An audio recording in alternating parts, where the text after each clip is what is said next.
Hey everybody, it's Holly from Cape Cod Creatures, and I am here today with a quick review for L'Oracle des Reflets by Celia Melville.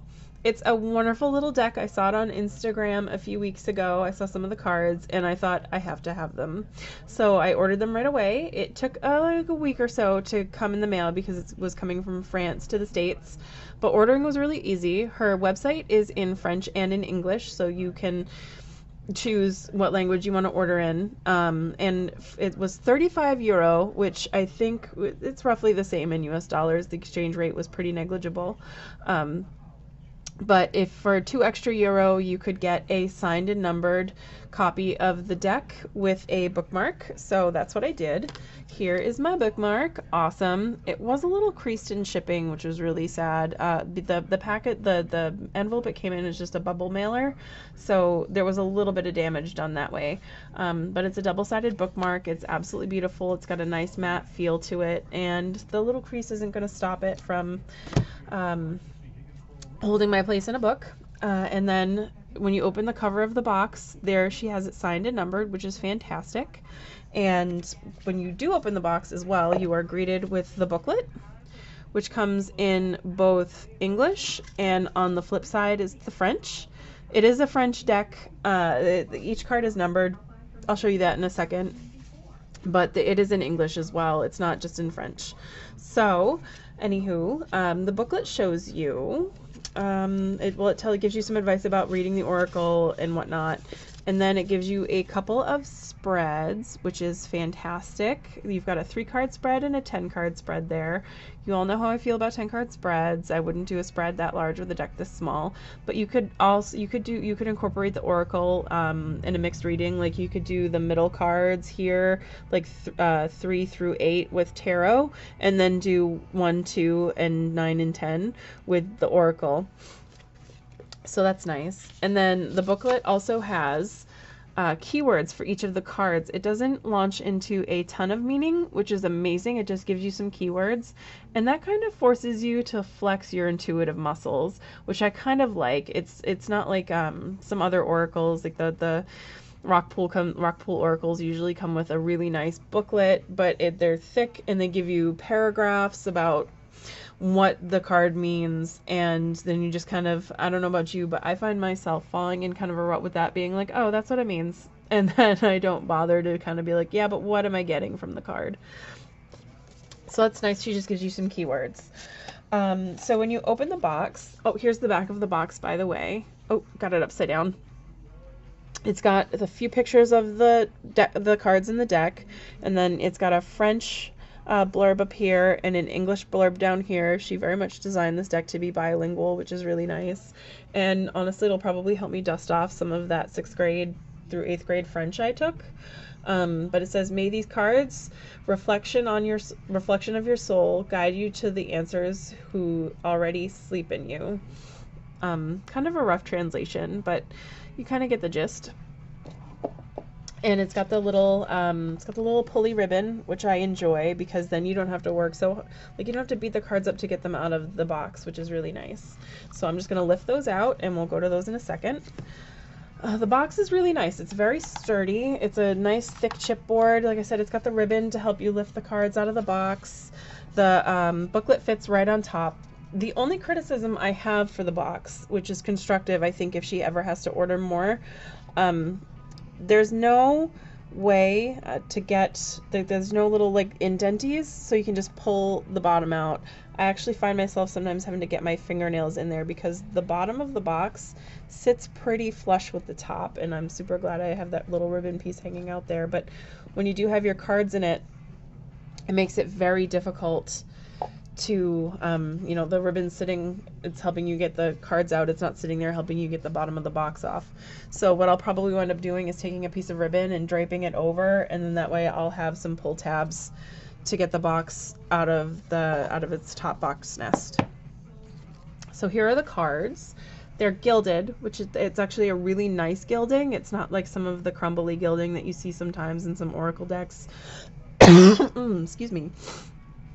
So, it's a really nice, it hasn't been crumbling off in my hands or anything. I've used the deck a few times and nothing is like chipped or come off or what have you. And the cards are a decent card stock. It's not too thick, it's not too thin. Actually, I kind of think it's just right. They're easy to handle. They're easy to shuffle if you want to rifle shuffle it. I probably won't be doing that too much with this deck because it is just such a beautiful deck and I don't want to ruin the gilding. But by using and abusing. And they're a nice satin matte feel. So yeah, it's a decent cardstock. These will last you a really long time, but they're also usable, which I think is kind of important. Cardstock's becoming very important to me, which I didn't think it would be. Usually I'm not like, cardstock, but I ordered a few decks and some of the cardstock has just been abysmal, which I will go over in some future reviews. But anywho, there are 57 cards in the deck. As you can see, there's the number on top. And then you have the name of the card in both French and in English. This one is the Spark of Life. And this will be kind of fun. You know, you'll learn some French as you go along using the deck. Actually, this card was inspired by the Fool. There's a couple of cards in here which are very much tarot inspired. You've got some Asian influences as well. They're pen and ink drawings from what I can tell, and they are tea stained. I'm pretty sure that's tea. If not, it is sepia toned ink. But they're beautiful. And there's both masculine and feminine notes in the deck. Like this one is the woman. This one is the man. It's very, it doesn't lean one way or the other, which is really nice. This one is pure love. This one is the Hermit. There's a tarot influenced card right there.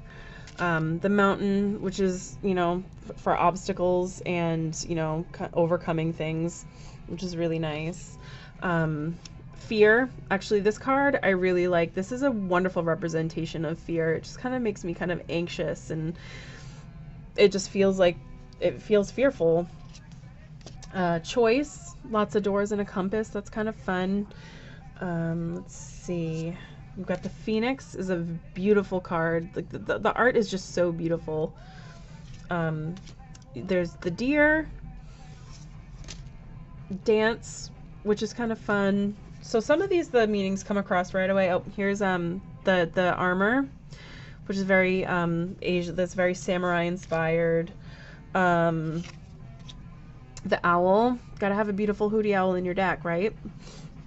And let's see, what else does she have here that's good. Oh, the fish from this is Duality. So very much the fish from the cover for the most part. And on the back of the card, you have the fish as well. And you can't tell what's up or down. Excuse me, I have a bit of a cold. I'm gonna edit that out. Too late to stop now. So the back of the card, as you can see, has both right side. You can't tell what's what, so you can read reversals with this if you want, but I probably won't read reversals with this deck at all. Let's see, you've got the Fall, very Lucifer inspired right there. It almost looks like he's got, actually, that's more like Icarus. You know, he flew too close to the sun and then his wings melted. The wax that held his wings together melted. The Forest, which I really enjoy. She gets some really interesting perspective going on in these cards.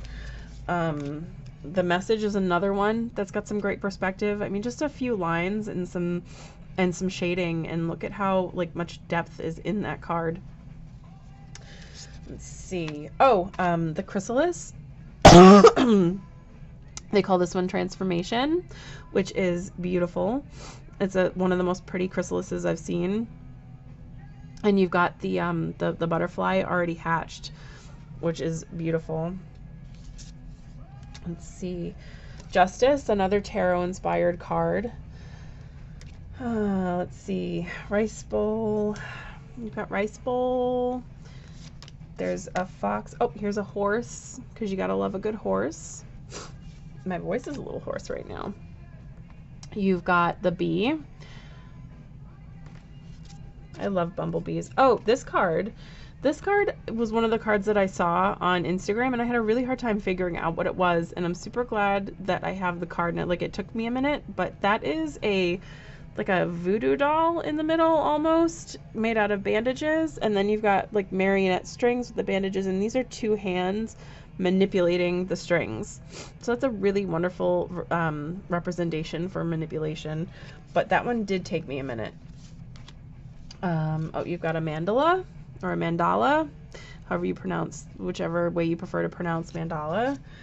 Let's see, letting go, which is really nice.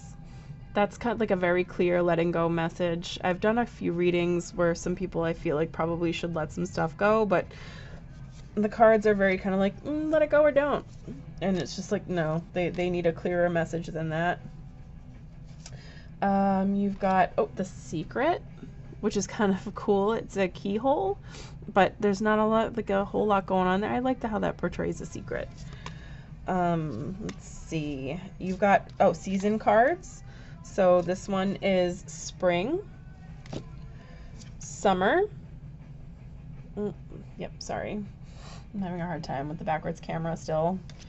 Autumn and winter.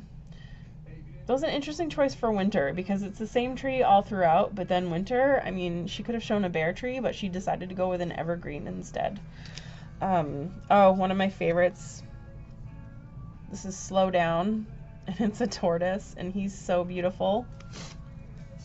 And she's got a fox in her deck too. That's adorable. You have to have a good fox. If you can't draw a good fox, just leave the fox out. And she's got this one is conflict, 2 elephants butting heads, and the community one is very nice.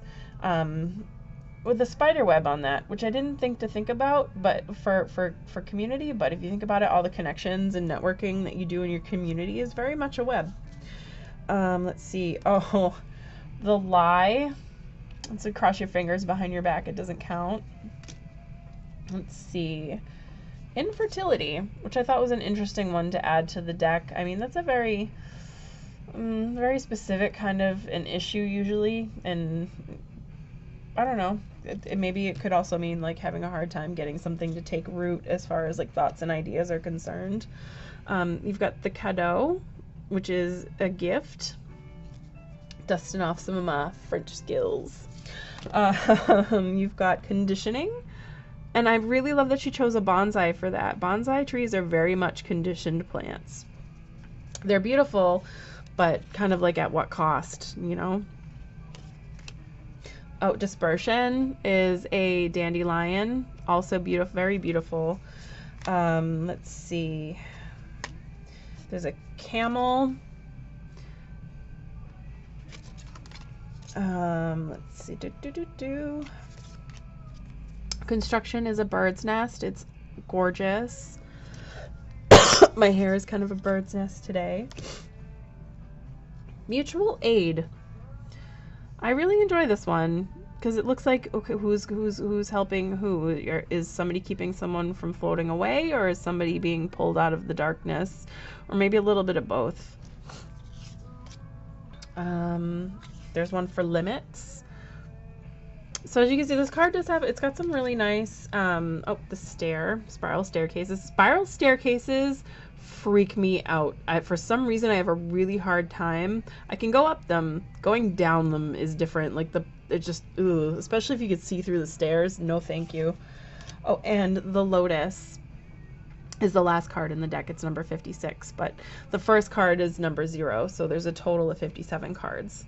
So it's a really gorgeous deck. We're going to give it a quick shuffle, and we're going to do a 1-card draw on it. Just maybe some general advice for today would be nice. And the thing that I like about it is you don't really have to do reversals either, because there's enough shadow in this deck. There's actually a card called the Shadow. So you don't need to do reversals. You don't need to kind of do, you know, shadow focused work. It'll come up in the deck anyway. So rifle shuffle. Rifle shuffles really well. You get some nice intermingling.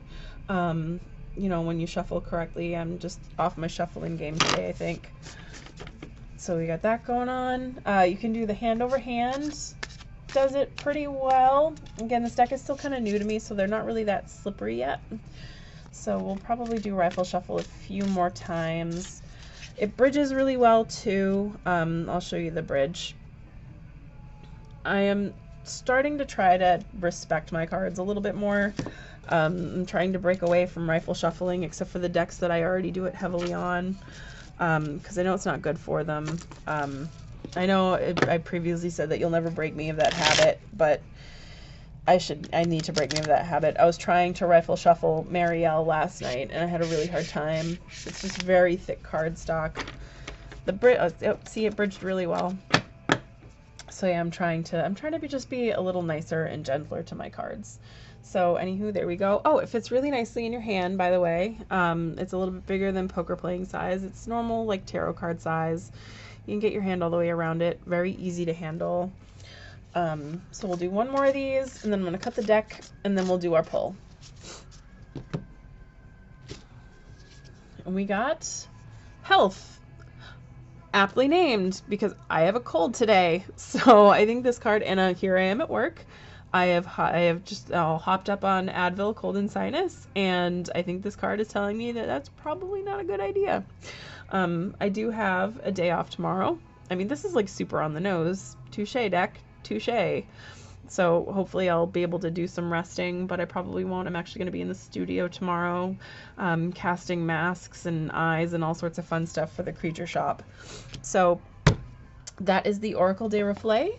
And it's beautiful, and it's definitely a must-have to your collection. I'm probably going to order a second deck at some point, just because it's indie published. I find that I am enjoying indie decks more than I am enjoying the mass-produced decks. But anywho, thank you guys for tuning in.